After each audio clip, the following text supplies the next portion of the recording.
Hello, Oscar, and hello, Annabelle, too, if you're watching this. I hope you may. It's Grandpa here, and of course, Moosey. Say hi, Moosey. Moo, hi, hi. Say, yep, you've been good, Moosey? Yep, I've been good, haven't I? Yep. So, lots of love from me and Granny and Auntie Anna as well. And I thought you might like a little bit of a read from the Mr. Men. So we have, first of all, Mr. Noisy. So that sounds, are you noisy, Oscar? I'm sure you're not. I bet you're the quiet little chap just creeping around, not making any noise at all. Certainly looked like you had fun at school. I bet you're all noisy at school, having that throwing balls at one another. That looked like great fun. Anyway, and here we have Mr. Noisy was a very, very noisy person indeed. For example, if Mr. Noisy was reading the story to you, he'd be shouting at the top of his voice. There he is, if he were reading the same story, look. Oh dear. And the top of Mr. Noisy's voice is a very loud place indeed. You can hear it 100 kilometres away. Oh, goodness gracious me. That's a long way. For example, when most people sneeze, you can hear them in the next room. But a tissue! When Mr. Noisy sneezes, you can hear him in the next country. Oh dear. Now, this story starts when Mr. Noisy was asleep in his bed, in his bedroom, in his house, which is on top of a hill. Wow. He was snoring, and as you can well imagine, when Mr. Noisy snores, that is a snore worth hearing. It sounds more like a herd of elephants than a snore, and there's Mr. Noisy snoring away in bed. Then Mr. Noisy's alarm clock went off. There it is. There's his alarm clock going off. Ring, ring, ring.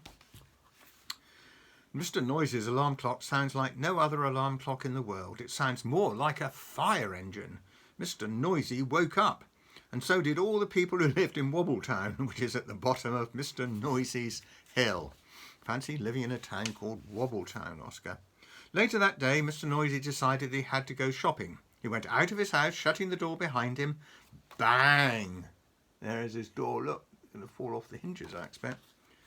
The door wobbled, the house wobbled, the whole hill wobbled. Wobbletown wobbled. Even a bird flying high above wobbled. Wow. Then Mr. Noisy walked along the street to the butcher. Clump, clump, clump. He walked into the butcher's shop. Crash went the door as he opened it. Bang went the door as he shut it. There's the poor butcher with his hand to his mouth thinking, what on earth is that? I'd like a piece of meat, boomed Mr. Noisy to Mr. Bacon the butcher. Mr. Bacon trembled and sold him some meat. Afterwards, Mrs. Crumb met Mr. Bacon in the street. So there's Mr. Bacon the butcher with Mrs. Crumb. We really must do something about Mr. Noisy being so noisy, she said. Absolutely, replied Mr. Bacon. But what? I know, said Mrs. Crumb, and she whispered into Mr. Bacon's ear. Mr. Bacon smiled a small smile which grew into a broad grin. Mrs. Crumb, he said, I think you have the answer. So what are they going to suggest, Oscar? The following day, Mr. Noisy again went shopping down to Wobbletown. Clump, clump, clump. Look, he's got his basket with him. He went into Mrs. Crumb's shop. I'd like a loaf of bread, he boomed. Sorry, what did you say? Asked Mrs. Crumb, pretending not to hear. I'd like a loaf of bread, Mr. Noisy shouted. Sorry, said Mrs. Crumb, putting her hand to her ear. Can you speak up, please? I'd like a loaf of bread, roared Mr. Noisy. Can't hear you, replied Mrs. Crumb. Mr. Noisy gave up and went out. Mr. Noisy went into Mr. Bacon's shop. I'd like a piece of meat, he boomed. Mr. Bacon pretended not to notice. I'd like a piece of meat, Mr. Noisy shouted. Did you say something? Asked Mr. Bacon. I said I'd like a piece of meat, roared Mr. Noisy. Pardon, said Mr. Bacon. Mr. Noisy gave up and went out and went home and went to bed. Hungry. Look, he doesn't look very happy, does he? He couldn't buy anything. Then the day after, Mr. Noisy tried again. He went into Mrs. Crumb's shop. I'd like a loaf of bread, he boomed. A what? asked Mrs. Crumb. Mr. Noisy started shouting at the very top of his voice, a loaf of... And then he stopped. And then he thought. And then he said quietly, I'd like a loaf of bread, please, Mrs. Crumb. Mrs. Crumb smiled. Certainly, she said. Then Mr. Noisy went into Mr. Bacon's shop. I'd like a piece of meat, he boomed. Did you say something? asked Mr. Bacon. Yes, I did, shouted Mr. Noisy at the very, very top of his voice. I said I'd like a... And then he stopped. And then Mr. Noisy thought. And then he said quietly, I'd like a piece of meat, please, Mr. Bacon. Mr. Bacon smiled. A pleasure, he said. Wow, what happens next? Mr. Noisy is not being Mr. Noisy anymore, is he?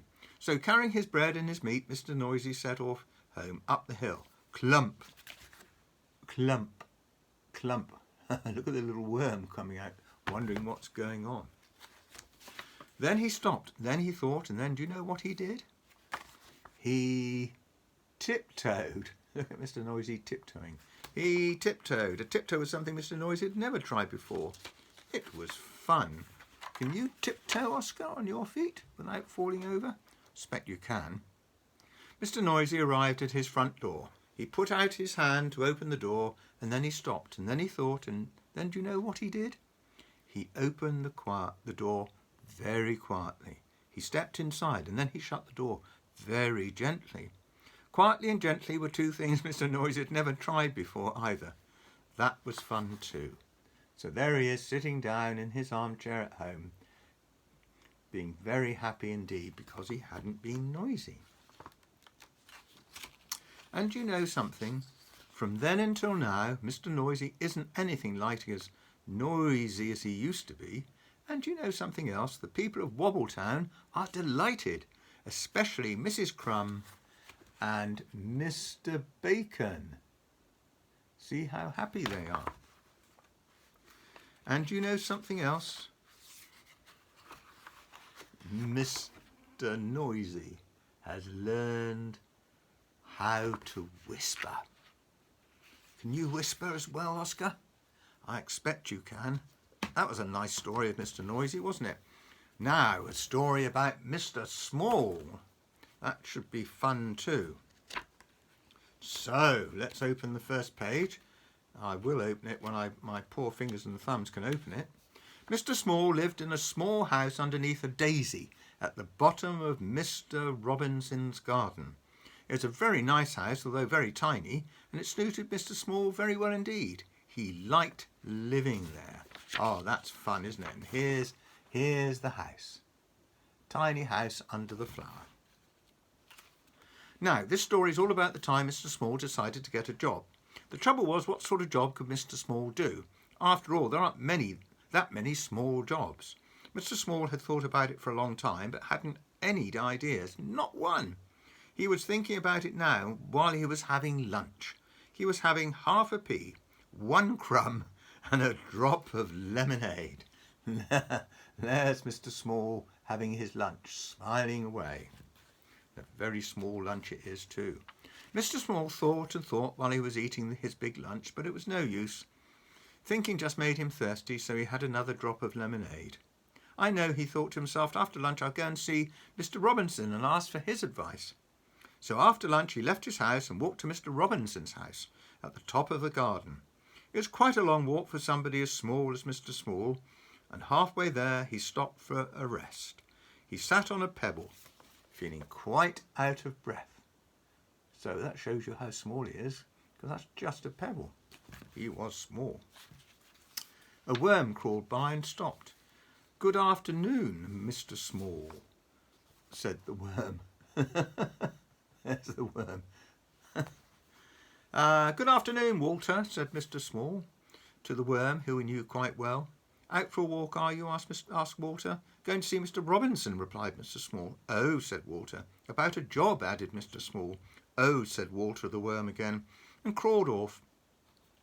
Walter was a worm of very few words. After he'd rested for a while, Mr. Small set off again and walked all the rest of the way to Mr. Robinson's house without stopping once. When he got there, he climbed up the steps to Mr. Robinson's back door. He knocked at the door. Nobody heard him. There he is, look, he's so small, knocking at the door. Nobody heard him. He knocked again. Nobody heard him.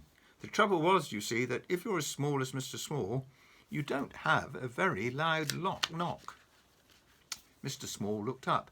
There, high above his head, was a doorbell. How can I ring the bell when I can't reach it? Thought Mr. Small to himself.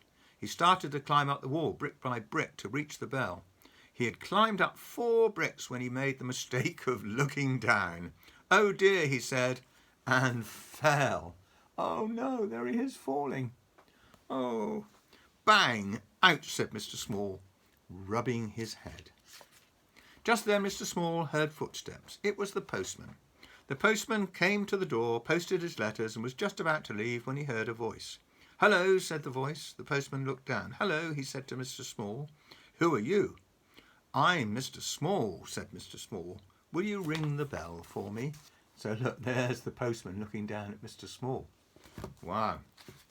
Of course I will, replied the postman in answer to Mr. Small's question, and reaching out he pressed the bell with his finger. Thank you, said Mr. Small.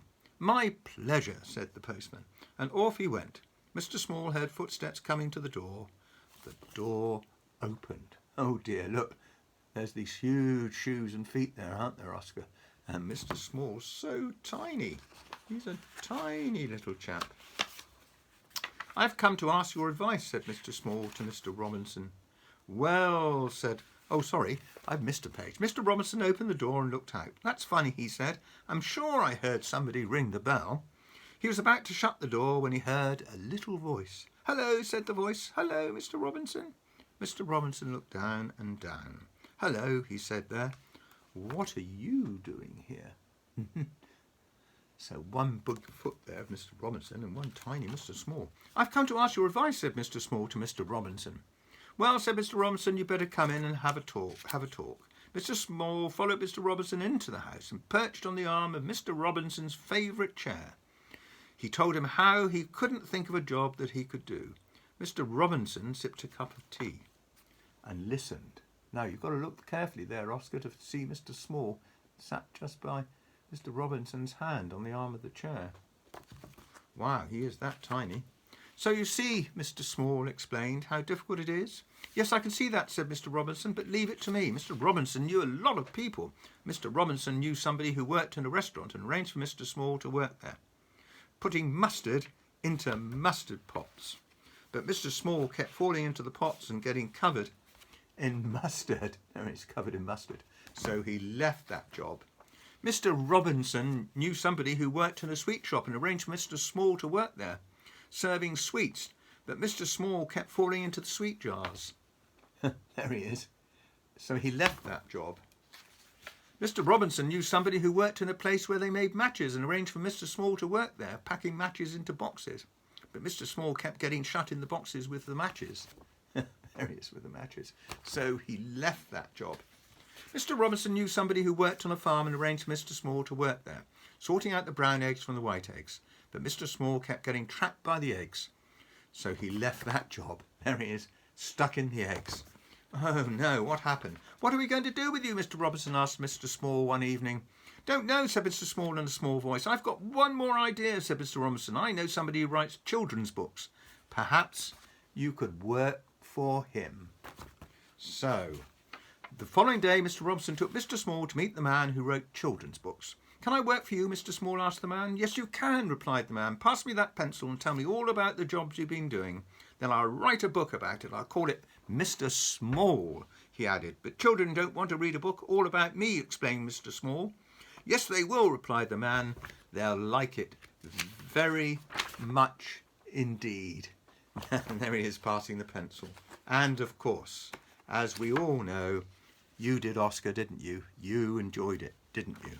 So lots of love from me. That was a lovely story. Granny and Auntie Anna, and we'll hope you and your little sister and Mummy and Daddy have a lovely time, and I'll catch up soon. Lots of love, Oscar. Bye.